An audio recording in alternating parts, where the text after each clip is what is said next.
네, 안녕하십니까. 미스터리 홈즈의 이상민입니다. 2022년 12월 16일 부동산 뉴스 시작하도록 하겠습니다. 내년부터 달라지는 이제 부동산 제도가 있습니다. 부동산 제도가 있는데, 무순위 청약 거주지 요건을 이제 폐지하겠다. 원래 그전에는 그 무순위 청약 같은 경우에는 그 해당 거주지, 평택시면 평택시, 서울이면 서울, 해당 거주지에 사시는 분들 안에서 무순위로 청약을 받았었는데, 그 청약 거주지 요건을 폐지하겠다는 얘기고요. 그다음 재건축 진단 안전 항목 가중치를 완화해가지고 지금 기존에 50%에 있던 거를 30%로 줄이고, 주거 환경 같은 경우, 그러니까 주거 환경이 만족하면 배관이 녹슬어가지고 녹수물 나오고 수돗물 틀었더니 이상한 물 나오고 녹물 나오고 이런 것들에 대한 가중치를 높여가지고 주거 환경을 비중을 높이겠다. 그래서 안전 진단을 통과하는 게 원활하게 하겠다. 라는 얘기고요. 그 다음에 부동산 우리 증여로 취득할 때 과세 표준을 그전에는 뭘 했냐면 이제 시가 표준에 개별 공시가격으로 했는데 이거를 시가 정액으로 바꾸겠다는 얘기입니다. 그러니까 부동산 취득 전 6개월로부터 취득 후 3개월 사이에 실거래가액이나 공매 가격들을 시가로 본다. 이렇게 되면 취득세가 올라가겠죠. 많이 올라갑니다. 30에서 한 40% 가까이 올라갑니다. 그래서 제가 저번 영상에도 말씀드렸듯이 하시려면 빨리 하셔라라고 제가 말씀을 드렸었는데 올해 안으로 하라고 말씀을 드렸었어요. 그러한 내용이 내년에 좀 바뀌고요. 그 다음에 이제 서울 같은 경우에는 거의 가점제가 100% 가점제였는데 서울 같은 경우도 추첨제로 일부 물량에 대해서 추첨제로 해서 청년들이나 이런 사람들도 참여할 수 있게 하겠다라고 어저께 제가 영상에도 말씀을 드렸습니다. 그리고 이제 요즘에 매매가 잘 안 팔리다 보니까 그 매매가 안 되는 물량들을 이제 전세로 많이 바꾸셔가지고 내놓는 경우가 있어요. 그게 한꺼번에 또 몰리고 신축 아파트에 잔금을 이제 치르기 위해서 전세로 바꾸신 분들 있잖아요. 잔금이 없으면 전세 대금 받아가지고 이제 잔금을 치러야 되니까 그런 물량들이 갑자기 같이 쏟아져 나오다 보니까 전세 물량이 많아져가지고 전세가 적체가 되는 겁니다. 전세가 쌓이는 거예요. 이러다 보면 이게 또 똑같은 매매 시장에 똑같이 돼버리고 안 나가는 거죠. 서로 경쟁이 되다 보니까 또 가격 자체는 또 자꾸 떨어지고 이 악순환이 지금 거듭되고 있는 겁니다. 그래서 이런 분들이 지금 뭐를 하냐면 다 매매 전세가 안 되니까 월세로 돌린다는 거예요. 여러분들이 이제 잘 생각해 보셔야 돼. 무조건 월세로 갈 일이 아니에요. 이렇게 되면요. 자꾸 이제 월세를 찾는 분이 많아지게 되면 월세가 올라갑니다. 월세 이자가 올라가잖아요. 이자라고 하는 것은 뭐예요? 이자. 그냥 날아가는 돈이 없어지는 돈입니다. 그러니까 없어지는 돈일수록 가급적이면 세이브를 시켜야 될 거 아니에요. 좀 적게 나가는 걸 해야 되는데 저렇게 자꾸 이제 월세로 또 몰리면 당연히 월세가 올라가죠. 월세 가격이. 그러면 전세가 또 상대적으로 싸지잖아요. 싸지는 거 잘 생각하셔가지고 전세자금 대출하고 비교를 해보시라고 제가 저번 영상에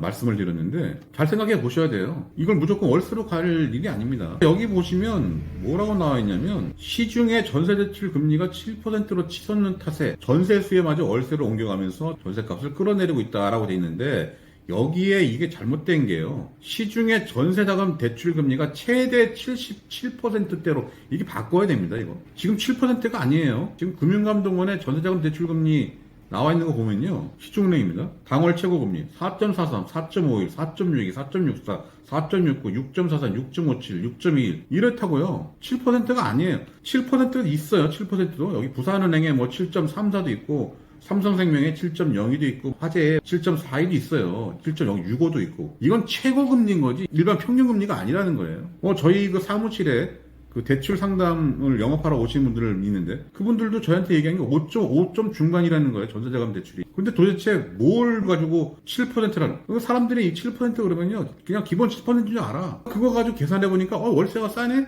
그리고 월세 시장을 몰리는 거야. 그럼 또 월세가 올라가요. 여러분 이 기사들을 쓰시는 분들, 기자분들이 이런 건 좀 신경 써가지고 쓰셔야 됩니다, 이거. 우리나라는 이 매스컴에 대한 맹목적인 맹신이 있어가지고 이러면 진짜 7%인 줄 알아. 근데 여러분들 여기 가서가지고 보시라고 이게 7%냐고. 7%가 없는 건 아니지만 7%는 아니잖아요. 4%도 있어. 잘만 찾으면 상품을. 이런 왜곡적인 이런 기사들을 정보들을 제공하면 안 된다는 거죠, 이게. 그러니까 이렇게 되면 전세가 지금 싸지니까 전세자금 대출 받으면요 오히려 전세자금 대출이자 내는 게 훨씬 싸요. 임대료보다. 그걸 잘 파악을 하시라고. 무조건 이 매스컴 이거 믿을 게 아닙니다. 그리고 이제 요즘에 또 어떤 현상이 일어나냐면 청약이 맞는지 회의감. 청약통장 가입자 5개월째 하락세. 청약통장 가입을 안 한다는 거예요. 청약통장 갖고 있어 봐야 의미가 없다. 라고 이제 생각을 하는 것 같아요. 그래서 지금 가입자가 점점 줄어들고 있답니다. 금리가 올라가다 보니까 이제 주택 청약 저축의 금리도 뭐 인상을 시켜주겠다. 라고 합니다. 근데 인상 시켜줘봐야 지금 얼마나 됩니까? 찔끔 올려줘가지고 이게 뭔 의미가 있겠어요. 그래서 지금 청약통장 갖고 계신 분들도 내가 왜 이 청약통장을 써야 되는지 말아야 되는지 이제 고민을 하는 그런 상황이 됐는데, 여러분들 이제 여기서 한번 생각을 좀 해보자고요. 지금 이제 금리가 높다고 하지 않습니까? 금리가 높다. 금리가 높다. 이 금리가 높다는 기준이 뭐죠? 어떤 걸 기준으로 해서 금리가 높은 거죠? 금리가 높다는 기준이 없잖아요. 어떤 기준이 없잖아. 우리가 지금 뭐 작년까지만 하더라도 보통 2%에서 뭐 3% 대출금리가, 주택담보대출금리가 2에서 3%뭐 이렇게 했잖아요. 3%뭐 후반 이 정도 고정금리 같은 경우는. 근데 그렇게 했는데, 그러다 보니까 이걸 비교해 보다 보니까 지금 6%의 금리가 비싸 보이는 거죠. 6% 금리가 높은 게 아니라 6% 금리가 높아 보이는 겁니다. 높아 보인다. 높아 보이는 겁니다. 그럼 예전에 비근한 얘기를 한번 들어볼게요. 제가 중학교 때 저희 선친께서 건축을 받았습니다. 건축. 아현동 그때 재개발할 때 판자촌을 싹 밀어버리고 아현동 재개발을 할 때 그때 아현동에서 막 집만 팔렸어요. 집만 팔려가지고 난리, 돈을 주체할 수 없을 정도였어요. 그래서 저희 어머니가 은행에 가셔가지고 물어봤답니다. 1억을 예치하면 이자를 얼마 줍니까? 이자를 얼마 줍니까? 라고 한번 물어봤더니 1억 얘기했더니 지점장이 맨발로 뛰어나오더래. 맨발로. 그때 1억이란 돈은 엄청나게 큰 돈이었죠. 그러니까 1억을 예치해야 한다고 그러니까 맨발로 뛰어나와가지고 사모님 좀 안쪽으로 들어가시죠. 안쪽으로 들어가시죠. 뭐 해가지고 상담을 하시는데 저희 어머니는 1억이 있다는 얘기는 아니고 이제 1억을 예치하면 얼마나 되냐 물어본 거죠. 그랬더니 그때 당시에 얼마를 주겠다고 했냐면 300만 원. 1억을 예치하면 300만 원 준다 그랬대요. 1억을 예치하면 300만 원. 이게 몇 퍼센트인지 아시죠? 20%가 넘어요. 그냥 25% 보아야죠. 25%. 예금 금리가 25%였다니까? 그럼 대출 금리는 얼마였겠냐고? 대출 금리는 한 30% 하지 않았겠어요? 그럼 저 때는 집을 못 샀겠네, 아예? 집을 살 생각도 못 했겠잖아요. 집을 살 생각도 못 하잖아요. 6%인데도 집을 살까 말까 고민하고 고금리 때문에 못 사겠다. 뭐라고 하신다는데, 그럼 저 때는 아예 집 살 생각조차도 안 했겠네. 그러면 건축 경기가 엄청나게 안 좋았겠네요. 근데 반대로 건축 경기가 너무 좋았습니다. 저희 돈 많이 벌었어요. 저희 선친께서. 그런데 지금 금리가 높대. 그래서 금리 때문에 못 사겠대. 대출 금리가 높아가지고 내가 집을 못 사겠대. 진짜인가요, 이거? 여러분들 대출 금리가 비싸서 집을 안 사는 거예요? 집을? 솔직히 한번 얘기해 보자고요. 대출 금리가 뭐 높아서 못 살 수도 있어요. 내가 벌어들이는 수입하고 뭐 비교해 봤을 때 그런 것도 있을 수도 있습니다. 여러분들이 집을 안 사는 이유가 금리가 아니라 집값이 안 올라갈 것 같으니까, 떨어질 것 같으니까 안 사는 거 아니에요? 집값이 떨어질 것 같으니까 안 사는 거지. 아니 올라가, 막 눈만 뜨면은 막 집값이 올라가. 그러면 여러분 6%라고 안 살 것 같아요? 천만에 여러분 살 겁니다. 왜냐하면 내가 대출 금리 이자로 내는 돈보다 올라가는 집값이 더 많거든. 훨씬 많거든. 많으면 이 대출 금리를 내가 인내를 합니다. 지금 내가 당장 나가는 돈이 많더라도 내가 이 집을 내놓으면 바로 이만큼을 벌어. 내가 대출 금리 낸 건 이자는 요만큼이야. 그럼 난 이만큼 번 거잖아. 그럼 당연히 집을 사죠. 집을 안 사는 이유는 금리가 높아서 뭐 어쩌고 저쩌고 아니에요. 천만의 말씀. 집값이 갑자기 하락을 하니까 안 사는 거예요. 그래서 안 사는 거야. 이유는 그거예요. 그거. 금리가 아니에요. 그럼 금리 30% 시절에는 25% 시절은 어떻게 살았어요? 그러면 우리 부모님 못 살았겠네? 다 거지 됐겠네? 아니잖아요. 정부에서도 부동산 가격이 하락되는 이 분위기를, 매수세를 유입시키기 위해서 규제 지역도 풀고 뭐 다 하잖아요. 근데 안 먹히잖아. 지금 안 먹힙니다. 모든 규제가 안 먹힙니다. 안 먹히는 이유가 뭐예요? 이유는 집값이 더 떨어질 거라고 하는 분위기 때문에 안 먹히는 겁니다, 이게.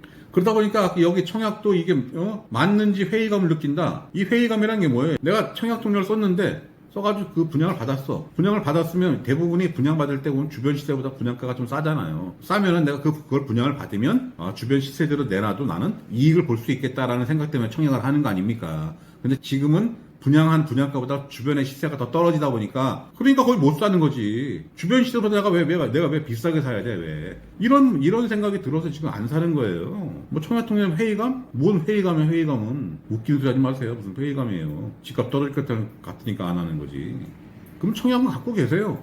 지금 금리도 올려준다며. 올려주니까 청약 통장도 갖고 계세요. 계속 갖고 계시다가 상황 좋아질 때 쓰세요. 무슨 청약 맞는지 회의감이란 무슨 회의감이야. 집값이 뭐 계속 떨어지면 계속 이게 떨어지지는 않습니다. 계속 떨어지진 않아요. 여러분들, 남들이 이렇게 아니다라고 판단될 때 이게 나의 기회야라고 생각하시는 분들도 있다는 거예요. 지금 미분양 나는 아파트들 있잖아요. 미분양 나는 아파트들. 여러분들 청약을 하게 되면, 청약은 동호수 추첨할 때 이 뺑뺑이를 돌리잖아요. 뺑뺑이를 돌리지만 이 무순위로 선착순 분양하는 거 같은 경우는 동호수를 내가 지정하고 들어가기 때문에 좋은 데를 찍고 들어가잖아요. 그런 것들을 노리시라고. 남들 안 살 때 그래, 뭐, 좀 미분양 난 거, 뭐, 집값 떨어진다, 왜 사? 그럴 때 사세요. 남이 아니다라고 할 때 사시라고. 남이 기다라고 할 때, 그때는 벌써 늦어요. 예전에 이런 얘기가 있습니다. 옛날 미국에 어떤 주식을 투자하는 주식 투자 전문가가 있었는데, 그분이 구두를 닦으러 갈 때, 구두 닦는 그 구두 닦기가 그 얘기를 하더래요. 저도 요새 주식을 사가지고 주식에 투자를 하고 있다고 그 얘기를 하더래요. 그래서 그분이 바로 사무실 들어가서 주식을 다 처분했대요. 그런 예화가 있습니다. 그럼 왜 처분했을까요, 그분은? 주식이라고 하는 건 주식을 이렇게 올릴 수 있는 거는 거래량이 없을 때 같은 경우에 주식을 올릴 수가 있어요. 거래량이 많은 것 같은 경우, 예를 들어 유통 주식 수가 많다든가, 삼성전자 같은 경우 유통 주식 수가 엄청나게 많잖아요. 유통 주식 수가 많은 것 같은 경우에는 세력들이 그 가격을 좌지우지할 수가 없어요. 근데 유통 주식 수가 뭐 한 100만 주밖에 안 돼. 얼마 안 돼. 거의 뭐 대주주가 한 거의 50몇 % 갖고 있고, 유통 주식이 얼마 안 돼. 그런 경우에는 주가 조작하기가 쉽죠. 대주주만 꼬시면 주가 조작할 수 있으니까. 그리고 딱 개미가 달라붙는 순간 다 처분하고 도망갑니다. 그게 주식 그렇게 하는 거예요, 주가 조작을. 근데 지금 보면은 다들 뭐라고 그래요? 집값이 떨어져서 이제 떨어질 것 같아서 집을 못 산다. 그러 하시는 분들은 계속 못 살 겁니다. 그런 분들은. 제가 저번 영상에도 말씀드렸죠. 부동산 여러분들 저가에서 매수할 수 없다고. 저점에서 매수 안 됩니다, 여러분. 주식도 마찬가지. 일반 개미들은 저가에서 매수가 곤란합니다. 고가에서 팔 수도 없습니다. 그렇기 때문에 이 모든 분들이 아니다라고 할 때, 지금 부동산은 아닌 것 같아 라고 할 때, 맞아, 지금이 기회라고 생각하시는 분이 결국은 나중에 가서 돈을 번다는 거죠. 돈을 번다는 겁니다. 오늘은 뭐 부동산 뉴스에 대해서 간략하게 말씀을 드렸습니다만, 이 금리 때문에 진짜 집을 안 사는 건지 그거에 대해서 한번 생각해보는 시간을 가졌습니다. 오늘 영상 여기서 마치도록 하겠습니다. 감사합니다.